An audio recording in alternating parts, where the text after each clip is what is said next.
గంగా నదీ తీరానికి బయలుదేరి వెళ్ళారు శంకరుడు మాధ్యాహ్నికంకి శిష్యులతో పాటు. ఆ వెళుతూ ఉండగా అక్కడ సరిగ్గా ఆయన మార్గానికి అడ్డుగా ఒక ఆయన కనబడ్డట. ఇది శంకర విజయంలో కీలకమైన ఘట్టం. దీన్ని సరిగ్గా అర్థం చేసుకోలేక అనేక మంది అభ్యుదయవాదులు అనుకునేవాళ్ళు, సంస్కారవాదులు అనుకునేవాళ్ళు సంప్రదాయ విచ్ఛిత్తికి, సంస్కారాలను పాడు చేసుకోవడానికి అన్వయించుకుంటున్నారు. ఎంత దౌర్భాగ్యం వచ్చిందంటే ఈ ఘట్టాన్ని సరిగ్గా అర్థం చేసుకోవాలి. మహాత్ముల యొక్క ప్రవర్తన, ఉపనిషద్వాక్యుల సమన్వయం చాలా జాగ్రత్తగా తెలుసుకోవలసిన విషయం. ఇది తెలుసుకోకపోతే తొందరపడి మనం స్టేట్మెంట్లు ఇచ్చేస్తూ ఉంటాం. ప్రతిదీ చాలా పదునుగా ఉంటాయి.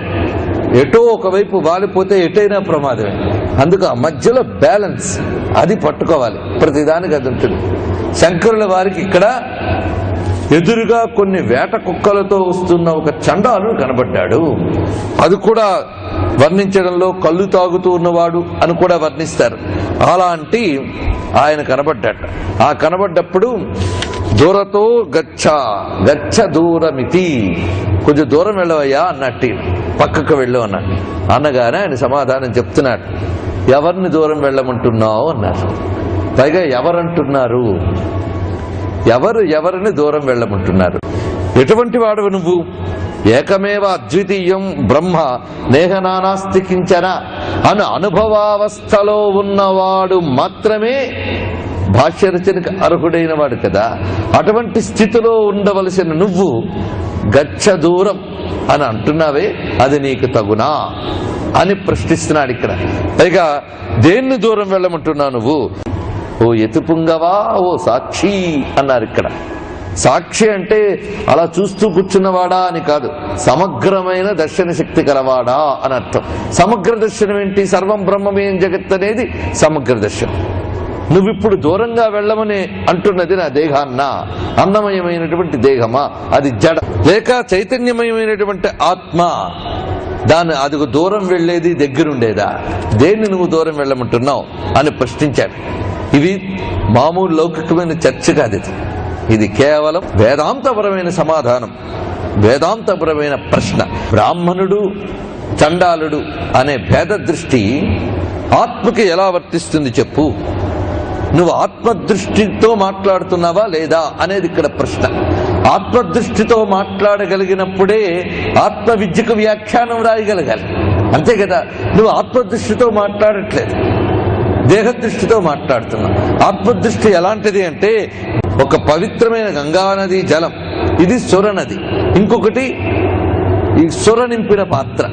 ఈ రెండింటిని ఒక దగ్గర పెట్టుకుని, అంటే సారాయి నింపిన పాత్ర, గంగాజలం నింపిన పాత్ర పెడితే రెండిటి యందు సూర్యుని బింబం ఒక్కటే. అలాగా చండాల ఉపాధి యందు, బ్రాహ్మణోపాధి యందు ప్రకాశించేటువంటి ఆత్మ చైతన్యం ఒక్కటే కదా. అటువంటి ఆ ప్రత్యేగాత్మ అయినటువంటి ఆ స్వరూపం ఎటు పోతుంది, ఏ దూరం పోతుంది చెప్పు.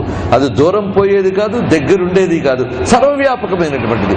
ఆ సర్వవ్యాపకమైన ఆత్మని నువ్వు దూరం వెళ్ళబడడం తగునా అని ఇక్కడ ప్రశ్నిస్తున్నారు. అంటే ఆత్మదృష్టితో నువ్వు మాట్లాడుతున్నావా లేదా అనేది చాలా కీలకమైన అంశం. ఈ విషయం తేలాలంటే చాలా జాగ్రత్తగా ఉండాలి. నేను బ్రహ్మమును అనే మాట చాలా మంది మాట్లాడుతూ ఉంటారు. అంతా ఒకటే అయినప్పుడు ఎక్కువ తక్కువలు ఏంటండి, విధి నిషేధాలు ఏంటండి అని మాట్లాడటం కూడా ఉన్నది. ఇలాంటి ప్రమాదాలు బ్రహ్మ విద్యని అటు ఇటు కాస్త తేలిగ్గా చూసేవాళ్ళు లేదా మిడిమిడి జ్ఞానం ఉన్నవాళ్ళు అన్నిటికీ అన్వయించి మాట్లాడతారు. అందుకే బ్రహ్మ విద్యకి అథాతో బ్రహ్మ జిజ్ఞాస పెట్టారు. అతహ తర్వాత బ్రహ్మ జిజ్ఞాస. ఇవేవీ లేకుండా ఒక్కసారి ఉపనిషత్తులను ఉపన్యాసాలు చేస్తే మహాప్రమాదం. ఉపనిషత్తులు ఎప్పుడూ ఉపన్యాస విషయాలు కావు, ఉపదేశ విషయాలే. ఉపన్యాస విషయాలు ధర్మము భక్తి మాత్రమే. దానిలో పండకుండా ఉపనిషత్తులు గాని చెప్తే మళ్ళీ అపార్థాలు పెడార్థాలు వస్తాయి. అంతటా బ్రహ్మం అన్న మాట నిజమే. ఎవరికి? అంతటా బ్రహ్మమును చూడగలిగేవాడికి. అంతటా బ్రహ్మమును చూడగలిగేవాడు మాత్రమే బ్రహ్మసూత్రానికి భాష్యం రచించగలడు. నువ్వు ఇంకా ఇలా మాట్లాడుతున్నప్పుడు ఏ విధంగా తగును అనడం ఒక ప్రశ్న. పైగా ఈశ్వరానుగ్రహం పరిపూర్ణంగా శంకరులకి లభింపజేయడానికి ఈశ్వరుడే వచ్చాడు. ఆ వచ్చిన వాడు ఈశ్వరుడు అని పోల్చుకోవాలంటే ఆ స్థాయిలో మాట్లాడాలి, అది విశేషం. అలా మాట్లాడగలిగిన బ్రహ్మవేత్త ఎవడైనా వాడు గురువే, అది విశేషం. అందుకు ఆ వచ్చిన వాడి సాక్షాత్ గురుస్వరూపం అనే స్ఫురణ ఇక్కడ కలగజేస్తున్నారు. అందుకు అంతటా ఉన్నది ఒకటేనండి, నేను ఒకటే అతడు ఒకటే గనక ఇంకా భేదమే లేదు అనడం మంచి మాటే. కానీ ఏ నేనుతో నువ్వు అంటున్నావు? ఇది అంతా ఒకటే అనేది. మేనునే నేను అనుకునేటటువంటి వాడు అనవలసిన మాట అది కాదు.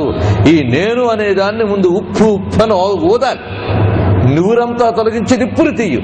అంతేగాని ఇంద్రియాలు నేను అనుకునేవాడు, నేను ఇక్కడ కూర్చున్నానండి అనుకునేవాడు. ఈ పరిమితి దృష్టి ఉన్నంత కాలం కూడా ఈ నేను అనే విషయం జాగ్రత్తగా మాట్లాడాలి, అది తెలియకుండా మాట్లాడాలి. అయితే అద్వైత జ్ఞానం కూడదా?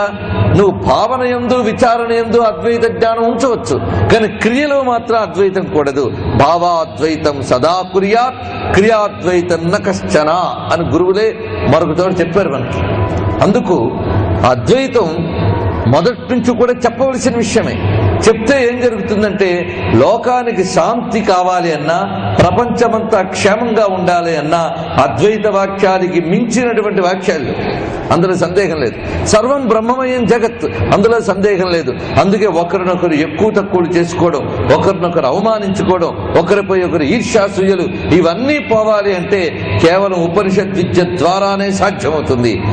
అందుకు అద్వైత విద్య అనేది ప్రాక్టికల్ విద్య కాదు అని నేను చెప్పడం లేదు. అందరికీ అద్వైతంపై అవగాహన ఉండాలి. కానీ ఏ ఉపాధిలో ఉన్నామో దానికి అనుగుణమైన మర్యాద పాటించాలి, ఇది విశేషం. అది ఎలాగూ అంటే ఉదాహరణకు చెప్తాను. ఈ కథనే చాలా దూరం తీసుకుపోయి జాతి పతనానికి కూడా వాడేవాళ్ళు కనిపిస్తూ ఉంటారు. ఇదే కథని ఆధారం చేసుకుని భారతీయ సంస్కృతిని దెబ్బతీయడానికి ప్రయత్నించినటువంటి కళాఖండాలకి ప్రభుత్వాలు అవార్డులు ఇచ్చే మనం వాళ్ళని సంస్కృతి పరిరక్షకులను గౌరవించాం. ఇదిగో దౌర్భాగ్యం. అదేమిటి అంటే, ఎవరో సాంకర్య వివాహానికి సిద్ధపడిపోయారు. దానికోసం ఏం జరిగింది?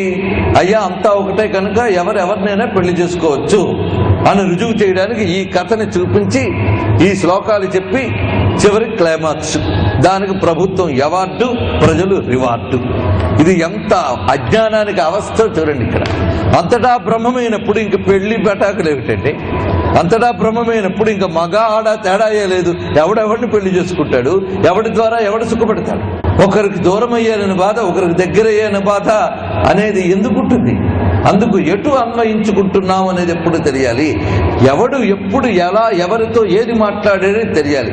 అందుకు ఏ స్థాయిలో వాడి మాటని ఏ స్థాయికి అన్వయిస్తున్నావు ఇది తెలియకుండా మాట్లాడరాదు. అలాగని ఎక్కువ తక్కువలు దేంట్లోనే లేదు. కానీ ఉపాధిని జాగ్రత్తగా చూసుకున్న రెండిట్లోనూ పాలొక్కటే, కానీ జాగ్రత్త, అది విశేషం. అలాగే నువ్వెక్కడి నుంచి బయలుదేరుతున్నావు, నీ వెహికల్ ఏదో ఆ వెహికల్ ధర్మాన్ని నువ్వు అనుసరించు. ఒక ఊరు చేరడానికి ఒకడు నదిలో పడవ మీద వెళ్తున్నాడు. ఆ నదికి పక్కనే ఉన్న రోడ్డు మీద ఒకడు కారులో వెళ్తున్నాడు. ఈ కారుకు పక్కనే ఒకడు స్కూటర్ మీద వెళ్తున్నాడు. ముగ్గురు మూడు రకాలుగా వెళ్తున్నారు. నదిలో వెళ్లేవాడు తెడ్డు వేసుకుని ఆ పడవ ధర్మాన్ని అనుసరించి వాడు వెళ్తున్నాడు. కారులో వెళ్లేవాడు స్టీరింగ్ తిప్పుకుని కారు ధర్మాన్ని అనుసరించి వెళ్తున్నాడు. ఆ పక్కనున్నవాడు స్కూటర్ ధర్మాన్ని అనుసరించి వెళ్తున్నాడు. ముగ్గురు మానవులే, ముగ్గురికి లక్ష్యం ఒక్కటే. ఆ మానవ అనే దానిలో ఏమీ భేదం లేదు. కానీ పడవవాడిని చూసి రోడ్డు మీద ఉన్న కారువాడు వాడు హాయిగా తెడ్డూపుకుంటూ వెళ్తున్నాడు. నేను తిప్పుకుంటూ వెళ్ళాలా, నేను కూడా అలాగే వెళ్తాను, స్టీరింగ్ వదిలిస్తే యాక్సిడెంట్ అయిపోతాడు, అవునా లేదా? వీడు హాయిగా ఏసీ వేసి కూర్చుంటాడా? ఏ శ్రమ లేదా? నేనేమో జాగ్రత్తగా హ్యాండిల్ చేయాలా? వాళ్ళ నేను తిప్పుతాను, వీడు వదిలిస్తే వీడి పని అయిపోయింది. ముగ్గురు మానవ శరీరములు అయినప్పటికీ వాడు కూర్చున్నది వెహికల్, దాన్ని బట్టి ప్రవర్తించాలి. అలాగని చెప్పి వెహికలే నేను అనుకుంటే మళ్ళీ ప్రమాదం. గమ్యం మర్చిపోయి వెహికల్తోనే చుట్టూ తిరుగుతూ అబ్బో నా కారు అనగానే నా దేహం అనుకుని మళ్ళీ పనికిరాదు. అలా వెహికల్లో ఉన్నవాడు వెహికల్ని హ్యాండిల్ చేస్తున్నప్పుడు ఎంత జాగ్రత్తగా ఉన్నాడో, ఉపాధిలో ఉన్నవాడు ఉపాధిలో ఉంటూ ఉపాధిగత మర్యాదలు పాటిస్తూనే తాను బ్రహ్మమని విచారణ చేస్తూ తన గమ్యమైన బ్రహ్మవిద్యని సాధించాలి. అందుకు ఉపాధిగత మర్యాదలు శాస్త్రము చెప్పిన సిద్ధాంతాలు, విచారణ చేయవలసింది వేదాంతం, గమ్యం అద్వైతం. ఇది విశేషం. ఈ అన్వయం చేతకాక మహాత్ముల వాటికి కూడా దురన్వయాలు చేసి దూరాన్వయాలు చేసి భ్రష్టు పట్టిస్తున్నాం. దానికి ఇటువంటి ఘట్టాలను మనం ఆధారం చేసుకుంటున్నాం. పైగా దీన్ని చలనచిత్రాలుగా పుస్తకాల్లో రాసేవాళ్ళు కూడా ఇది మధ్యలో జరిగిన విషయం అన్న మర్చిపోయి శంకరుల జీవితం చరవాంకంలో చూపించారు. కానీ సరిగ్గా బ్రహ్మసూత్ర రచనకు ముందు జరిగినటువంటి విషయం ఇది. అందుకు ఆయన ఎప్పుడైతే ఈ విధంగా చెప్పారో అప్పుడు పోల్చాడు. ఈయన సామాన్యుడు కాదు, ఈయన దేహాత్మ భ్రాంతిని విడిచిపెట్టినటువంటి వాడు. అటువంటి వాడు ఎవరైనా సరే బ్రహ్మవిద్ బ్రహ్మైవ భవతి, బ్రహ్మవేత్త బ్రహ్మయే. వాడెవడైనా అవనేయండి. చండాలోస్తు సతు ద్విజోస్తు గురురిత్యేషామనీషామమ. అందుకే సమత్వం అనేది సో ప్రాక్టికల్, అంత గొప్పగా చెప్పగలిగిన జాతి భారత జాతి మాత్రమే. అది విశేషం. భారతీయుడు ఒక్కడే సమత్వం గురించి సరిగ్గా చెప్పగలిగాడు. మిగిలిన దేశాలకి సమత్వం అంటే సాంకర్యం అనుకున్నాయి, కానీ సమత్వం అంటే సాంకర్యం కాదు, సమత్వం అంటే సమన్వయం, సమత్వం అంటే సామరస్యం. అది స్పష్టంగా చెప్పగలిగిన వారు భారతీయ మహర్షులే. త్వయిమయి చాన్యత్రైకో విష్ణు వ్యర్థం కుప్యసిమయ్య సహిష్ణువు అని చెప్పగలిగినప్పుడు ఎక్కువ తక్కువలు లేవు. చేసుకున్న కర్మ బట్టి ఇప్పుడు ఈ ఉపాధి, మరోప్పుడు మరో ఉపాధి. ఉపాధిగతమైన అహంకారాన్ని విడిచిపెట్టు, కానీ ఉపాధిగతమైన మర్యాదను మాత్రం విడిచిపెట్టకు. అది విశేషం. ఈ సూక్ష్మం తెలిసి జాగ్రత్తగా మసలుకోవాలి. అందుకు శంకరులు ఈ చెప్పినవాడు సామాన్యుడు కాదు అని చెప్పి ఇక్కడే మనీషా పంచకమని శంకరుల రచన చాలా ప్రసిద్ధమైనది ఉన్నది.